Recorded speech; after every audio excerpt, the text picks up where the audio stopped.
Hi friends, welcome to మన channel. Friends, ఈరోజు వీడియోలో ప్రధాన్ మంత్రి ముద్రా లోన్ యోజన గురించి తెలుసుకుందాం. ఇక దీనికి ఎలిజిబిలిటీ క్రైటీరియా ఏంటి, ఎలా అప్లై చేయాలి, సో ఈ డీటెయిల్స్ ఈ వీడియోలో మనం చూద్దాం.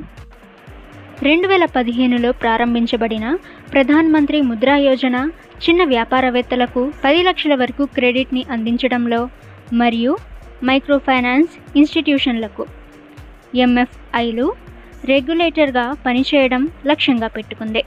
ముద్రా యువ విద్యావంతులైన లేదా నైపుణ్యం కలిగిన కార్మికులు మరియు మహిళా పారిశ్రామికవేత్తలతో సహా పారిశ్రామికవేత్తలకు అంటే వీళ్ళందరినీ లక్ష్యంగా చేసుకుంటుంది.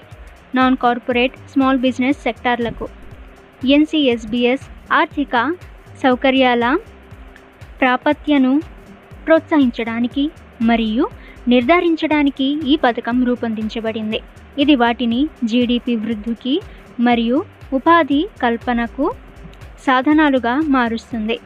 ఇక రుణాలు 3 కేటగిరీలలో సులభంగా అందుబాటులో ఉంటాయి.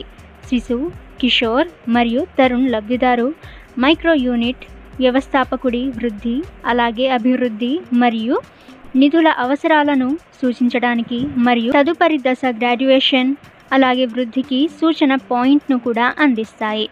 ఇక ఎలిజిబిలిటీ క్రైటీరియా అంటే అర్హత చూసినట్లయితే తయారీ, ప్రాసెసింగ్, ట్రేడింగ్ లేదా సేవా రంగం వంటి వ్యవసాయేతర రంగం ఆదాయాన్ని సృష్టించే కార్యకలాపాల కోసం వ్యాపార ప్రణాళికను కలిగి ఉన్న మరియు క్రెడిట్ అవసరం.